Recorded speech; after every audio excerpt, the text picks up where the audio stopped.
그 입 다물라입니다. 제목이 좀 쓰이기 알맞진 않은 것 같은데 여러분 오늘 기억하시기 쉬운 제목을 드렸어요. 그 입 다물라. 왜냐면 오늘 성경 인물 중에 입다라는 사람을 만날 겁니다. 그래서 입다를 생각할 때는 그 입 다물라 기억하시면 될 것 같아요. 오늘 말씀을 듣는 모든 소원교회 성도님들과 인터넷으로 듣고 계신 모든 분들이 우리가 가장 쉽게 실수하는 이 입을 하나님께 드림으로 하나님께서 온전하게 쓰실 수 있도록 잘 인도받으시기 바랍니다. 서론으로 들어가겠습니다. 입은 어디에 사용합니까? 내 입을 어디에 사용하고 계십니까? 먹는 데 쓰고요. 말하는 데 쓰고 숨 쉬는 데 쓰고 깨무는 데도 쓰죠. 가끔씩 손 대신 쓰고요. 또 웃을 때도 사용하고 힘을 줄 때도 입을 앙다물면서 사용합니다. 사용되는 용도가 굉장히 많죠. 그렇죠? 입이라는 것은 용도가 많은 만큼 치명적이에요. 잘못 썼을 때요. 말로 사람을 죽이기도 하고요.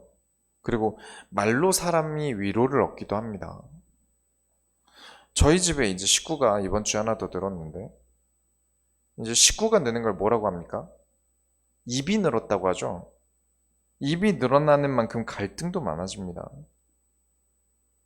사람들은 서로 자기 생각과 자기 마음이 중요하기 때문에 자기 하고 싶은 말을 하고 그 말에 상대방이 어떻게 느낄지를 고민하지 않아요. 되려 상처받은 사람한테 뭐 그런 거 가지고 상처를 받냐면서 뭐라고 합니다. 더 이상한 사람을 만들죠. 왜 꼭 필요한 먹는다는 행위도 필요에 따라 하고 필요에 맞게 표정도 입으로 다 잘 움직이면서 말만큼은 필요에 없는 말을 할까요? 그게 항상 문제죠. 아무 쓸모없는 말을 하느라 왜 바쁠까요? 내 결정이 늘 입방정이라 다시 주워 담을 수 없음에 후회하면서 왜 나는 오늘도 말에 실수를 할까요?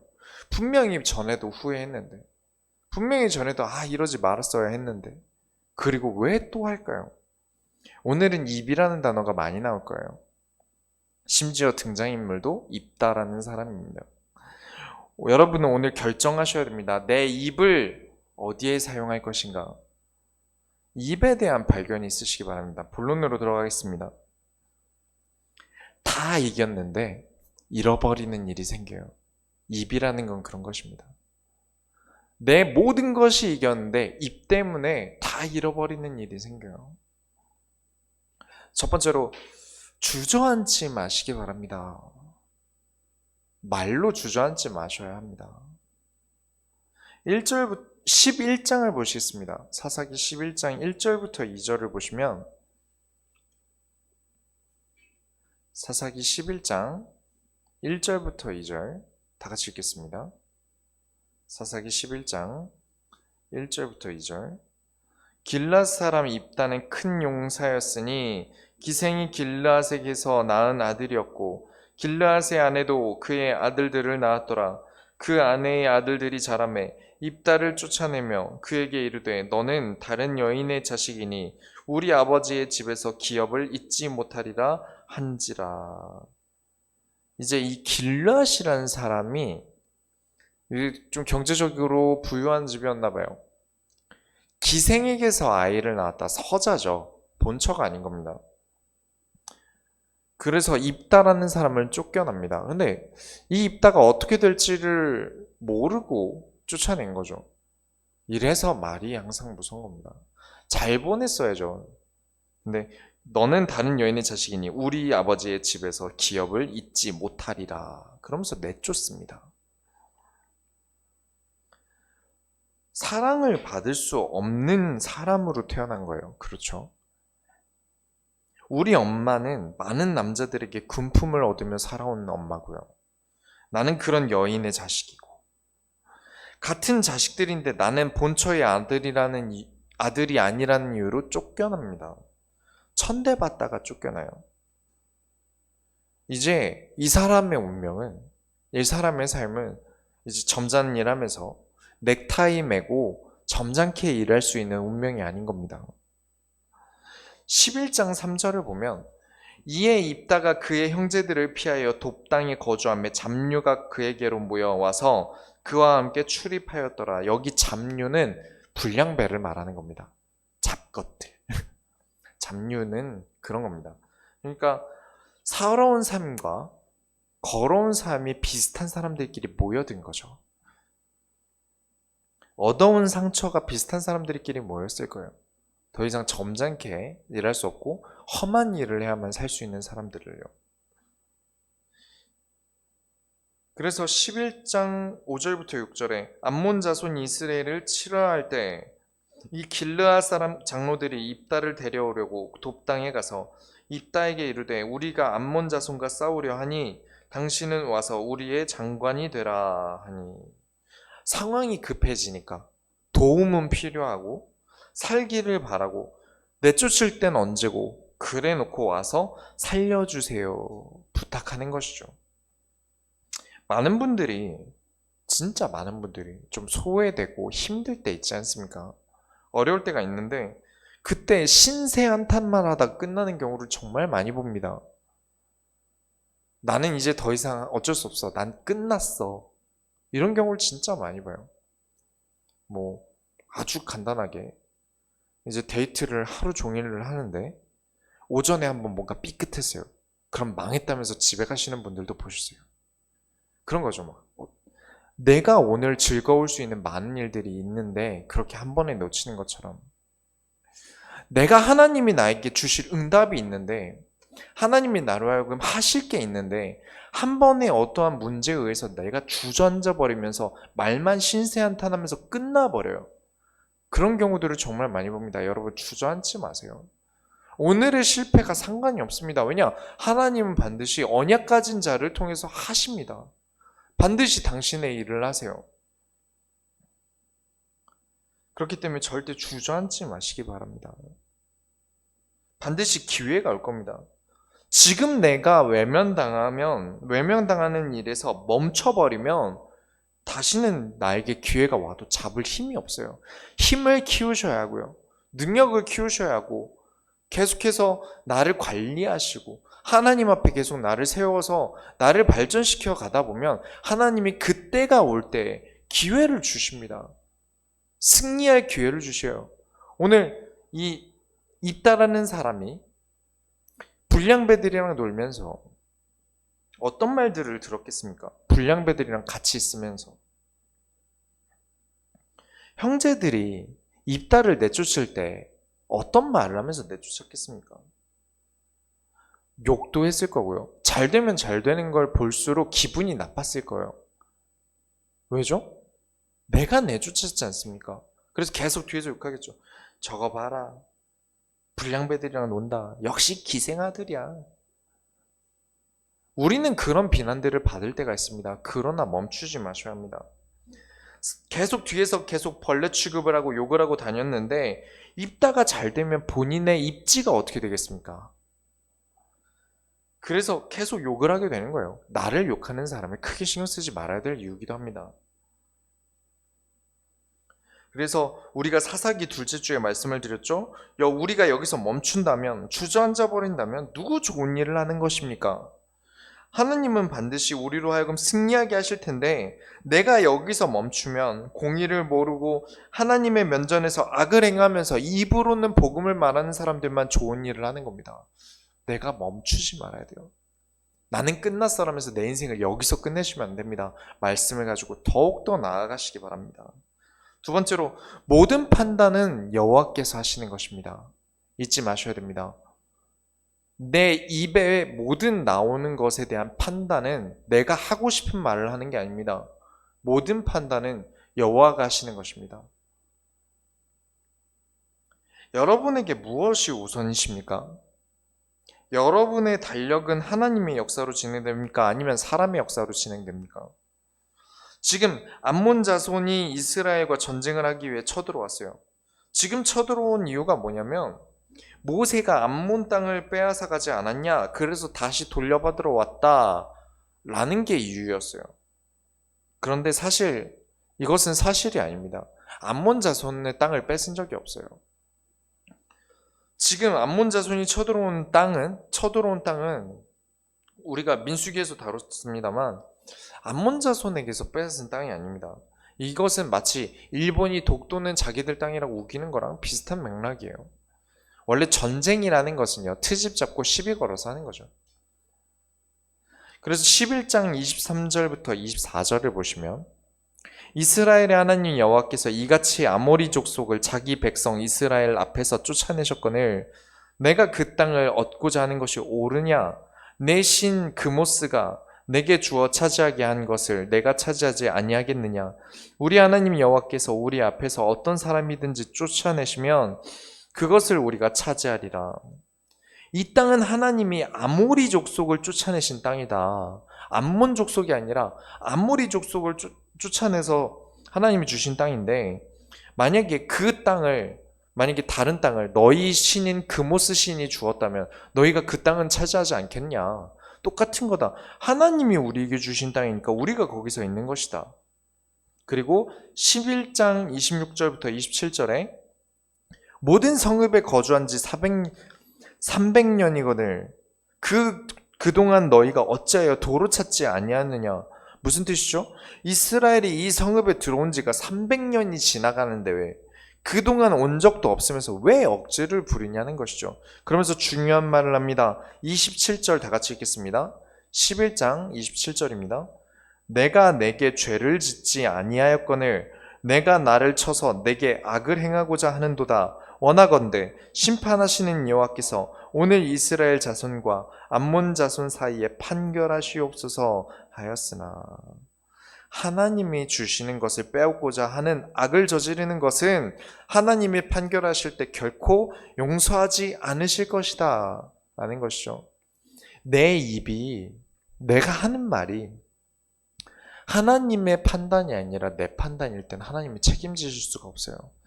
그랬는데 내가 한 말이 틀리면 어떻게 됩니까? 큰 재앙을 입게 되는 겁니다. 입이 무섭고 치명적인 것은 거기 있습니다. 독을 마시면 어떻게 됩니까? 사람이 죽죠. 그렇죠? 상한 음식을 먹으면 어떻게 됩니까? 사람 몸이 상합니다. 나에게 있어서 모든 판단이 들어가고 나가는 것은 언제나 여호와께 있음을 여러분이 잊지 마셔야 합니다. 판사라는 것이죠. 판결을 누가 합니까? 여러분, 판결을 누가 하죠? 판사가 합니다. 법정은 판사들과 배심원들을 납득시키기 위해서 치열한 싸움을 하는 곳이에요. 그런데 피해자나 피고인 둘 중 하나가 분위기 파악 못하고 판사가 납득 안 갈 만한 말을 막 하면 어떻게 되겠습니까? 막 법정에서 막 욕을 하고요. 막 판사가 하는 말에 내가 마음에 안 들어, 너 밖에서 봐, 막 이런 식으로 얘기하면 어떻게 되겠습니까? 막 당장 형이 몇 년 걸릴지 모르는 피고인이 판사에게 애는 잘 큽니까? 라면서 시비 걸고, 혹은 막 욕을 섞어가면서 말을 하고, 그렇게 되면 당연히 법정에선 불리하게 작용이 됩니다. 그런데 우리의 인간의 실상은요, 판결을 내리시는 하나님의 눈치를 보지 않아요. 하나님은 지금 판단하고 계시고 판결하고 계신데 전혀 신경 쓰지 않고 말할 때가 너무 많습니다. 내가 해야 하는 판단마다 하나님과 함께하지 않고 독단적으로 행동하고, 인도받을 때도 하나님의 관심보다 내 관심에 맞춰 행동하다 보니까 하나님의 말씀은 듣지를 않아요. 우리 인생의 패배는 항상 그렇게 내가 하고 싶은 대로 내 마음대로 하는 데 있습니다. 여러분, 사람을 믿으십니까? 이 사람은 나를 포함한 겁니다. 나도 사람이니까요. 인간이란 존재는 의지할 수 있는 존재가 아닙니다. 내 판단의 의지를 인간에게 맡길 수 없습니다.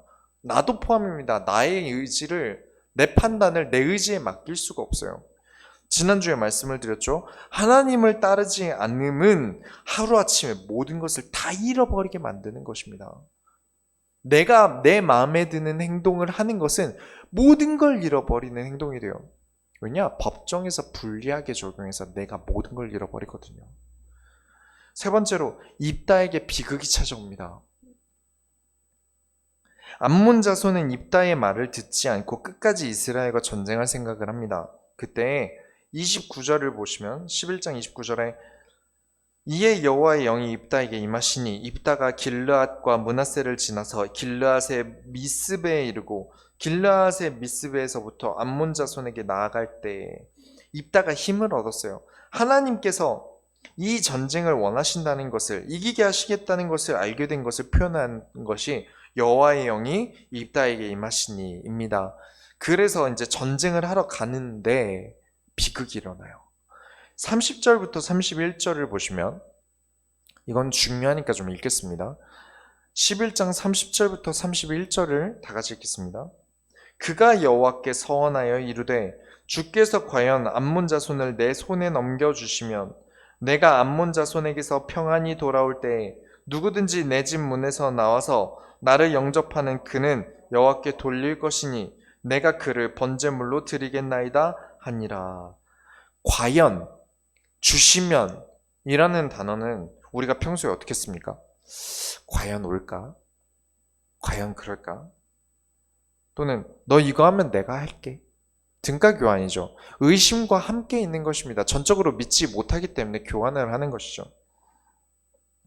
전능하신 하나님께 딜을 넣는 겁니다. 하나님 이거 해주시면 나는 대가로 이걸 할게요. 그러나 구원은요, 전쟁사는 언제나 하나님의 구원을 설명하기 위해 있는 겁니다. 그런데 구원은 그렇게 내가 등가 교환으로 얻는 게 아니죠. 신앙생활도 그렇게 하는 게 아닙니다. 하나님 제가 돈 주시면 제가 그때 헌금하겠습니다. 제가 여유가 되면 그때 예배드리러 가겠습니다. 진짜 돈 주시면 바빠서 예배도 잘 못 드립니다. 오히려 그래요. 하나님 이 남자 제가 꼬시면 교회 오게 만들게요. 제가 이 남자랑 결혼하면 꼭 교회로 오게 만들겠습니다. 그게 저는 친부모 형제도요, 쉽게 교회로 오지 않더라고요. 그렇죠? 친부모와 형제도 교회에 나오게 하는 게 쉽지 않은데 완전 다른 문화에 살던 다른 사람이 나 때문에 교회로 오는 게 쉽겠습니까? 근데 다들 되게 쉽게 생각하시고 결혼 전에 꼭 저에게 그런 얘기를 하시더라고요. 그리고 같이 사라지시더라고요. 새벽 이슬처럼. 그렇죠. 항상 생각하셔야 합니다. 하나님과의 언약을 지킬 때는 딜을 넣는 게 아닙니다. 오히려 하나님 나를 드립니다 하고 드려야 되는데 지금 입다가 뭐라고 합니까? 가장 먼저 맞이하는 그 사람을 내가 하나님께 번제로 드리겠습니다 이럽니다. 사람을 죽이겠다는 말입니다. 사람을 죽여서 드리겠다는 말인데 하나님은 이것을 굉장히 싫어하세요. 사람을 바치는 일을 자체를 좋아하지 않으십니다. 왜죠? 하나님은 생명을 사랑하세요. 하나님은 영혼을 사랑하십니다. 이 방법을 어디서 생각해냈을까요? 이방신들, 특히 바알신을 섬기는 이방신을 섬기던 사람들이 사람을 제물로 바쳤습니다. 큰 실수를 한 거죠. 불량배랑 같이 놀다 보니까 여러 가지 잘못 섞인 것들이 있었어요. 그리고 여러분, 번제 어떻게 드립니까? 설명드렸죠? 단순히 죽여서 드리는 게 아닙니다. 목을 베어서 피를 다 뺀 다음에 산채로요. 그 다음에 산 가죽을 벗기고 안에 있는 내장들을 다 빼서 기름을 드리고 이 사체를 가지고 번제로 드립니다. 사람에게 그렇게 하겠다는 말을 합니다. 끔찍한 일이죠. 그래서 이제 전쟁을 나갔어요. 그리고 하나님이 이기게 하셔서 전쟁을 이겼습니다. 그래서 돌아오는데 11장 34절 보시겠습니다. 11장 34절을 보시면 11장 34절에 입다가 미스바에 있는 자기 집에 이를 때에 보라 그의 딸이 소고를 잡고 춤추며 나와서 영접하니 이는 그의 무남 동료라. 제일 먼저 마중 나오는 사람을 잡아서 하나님께 드리겠다고 했는데 무남 동료의 딸이 나와요. 가장 사랑하는 딸이 이제 자기 손으로 직접 잡아 죽이게 생겼어요. 이 사람에게 전부이지 않습니까? 자식이라고 무남동녀인 이 딸밖에 없는데 전쟁은 이겼는데 다 잃게 생겼어요. 35절에 입다가 이를 보고 자기 옷을 찢으며 이르되 어찌할꼬 내 딸이여 너는 나를 참담하게 하는 자요 너는 나를 괴롭게 하는 자 중에 하나로다. 내가 여호와를 향하여 입을 열었으니 능히 돌이키지 못하리로다 하니. 이래서 입을 잘 여셔야 합니다. 이래서 입을 잘 여셔야 돼요. 기쁜 승리가 잠깐이 돼버렸어요. 다 얻었으면 뭐합니까? 내 딸이 남이 죽입니까? 번제 바치는 사람이 직접 잡아 죽여야 됩니다. 아버지가 딸을 칼로 죽이게 생겼어요. 죽였으면 그걸로도 충분히 슬픈데 거기서 살을 벗겨내고요. 딸이 피가 뿔 빠져서 죽어가는 걸 눈으로 봐야 되고요. 안에 있는 내장을 다 끄집어내야 돼요.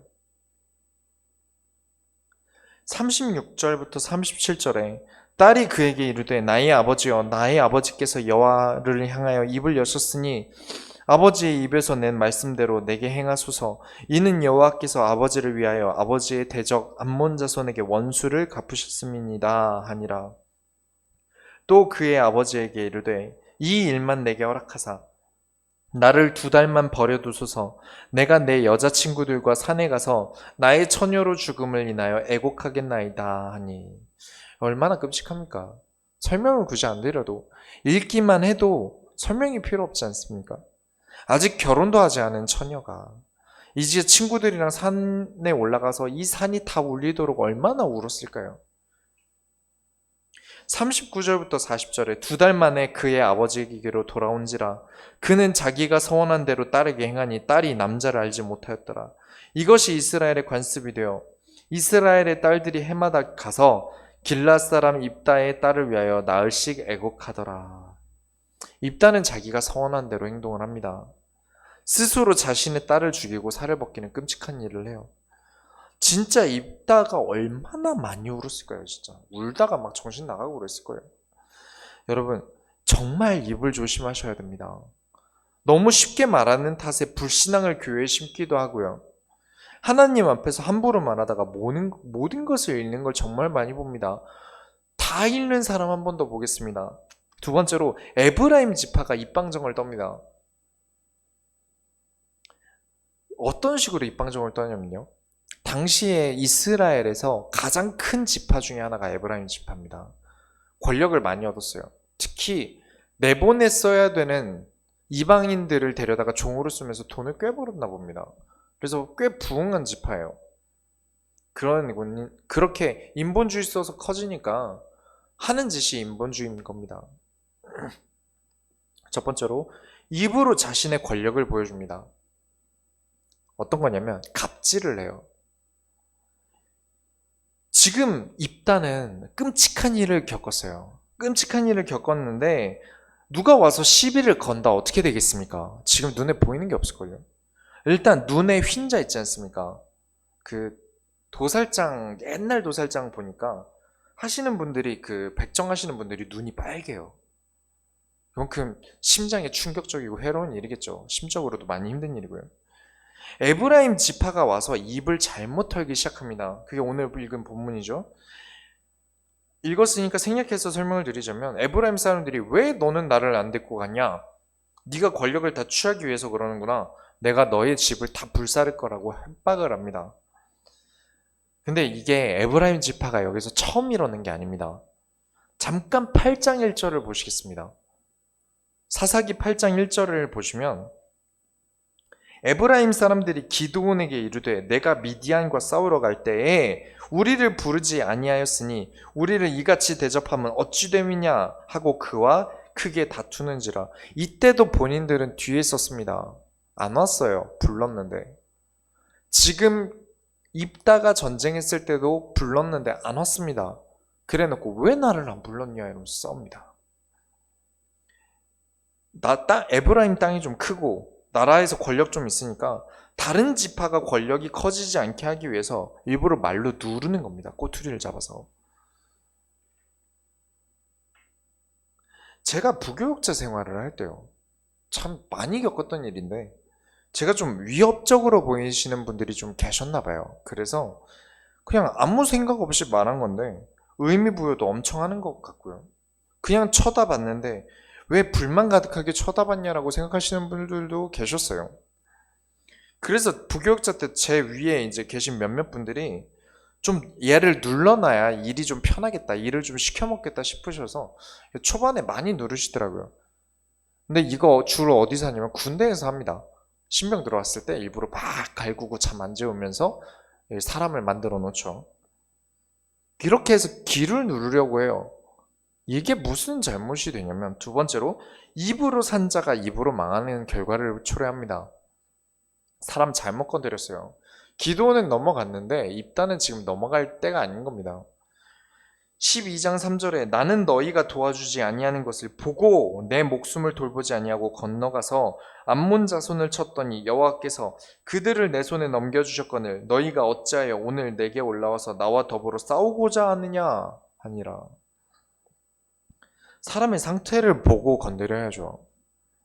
가족에게 버림받고 분명 가족에 대한 분이 있는데도 참고 민족을 위해서 전쟁하러 나갔고 그 전쟁에서 아무도 도와주지 않아서 목숨 걸고 전쟁을 하고 이기고 왔는데 정작 이제 딸도 자기 손으로 죽이고 난 이 사람의 심정이 어떻겠습니까? 사람 봐가면서 해야 됩니다. 말이라는 것은 내가 하고 싶은 말이니까 난 할 거야. 내 입이잖아. 나의 자유야. 그렇지 않아요. 나에게 어떻게 돌아올지 모릅니다. 지금 에브라임 지파가 시비 거는 걸 그냥 넘어가겠습니까? 5절부터 12장 5절부터 6절에 길랏 사람이 에브라임 사람보다 앞서 요단강 나루턱을 장악하고 에브라임 사람의 도망가는 자가 말하기를 청하건대 나를 건너가게 하라 하면 길랏 사람이 그에게 묻기를 내가 에브라임 사람이냐 하여 만일 그가 아니라 하면 그에게 이르기를 십볼렛이라 발음하라 하여 에브라임 사람이 그렇게 바로 말하지 못하고 십볼렛이라 발음하면 길랏 사람이 곧 그를 잡아서 요단강 나루턱에서 죽였더라. 그때의 에브라임 사람의 죽은 자가 42,000명이었더라. 말이 좀 어려운데 무슨 말이냐면 전쟁을 해서 에브라임 지파를 이겼어요.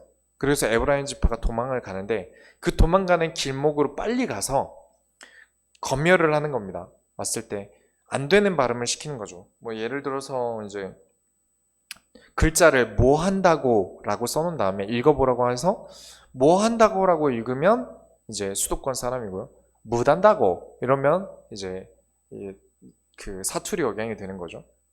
그런 것처럼 구분을 합니다. 에브라임 지파만 못 쓰는 발음이 있었어요.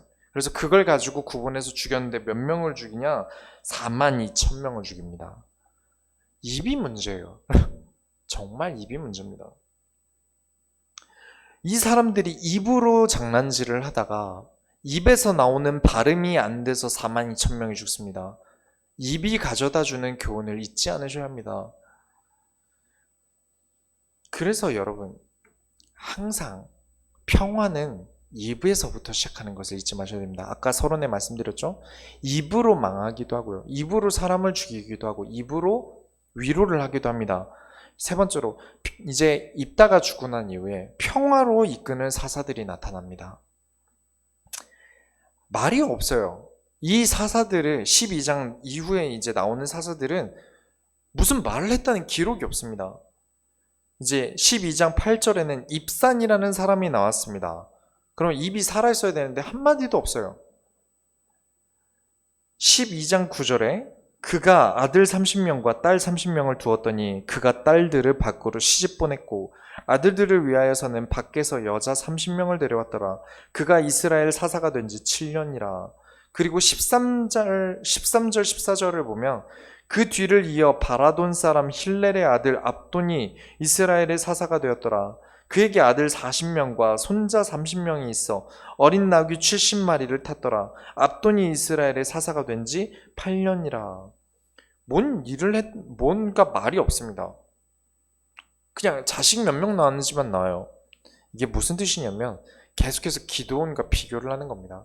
아이를 많이 낳았는데 아까 말씀드렸죠? 입이 많아지면 피곤해집니다.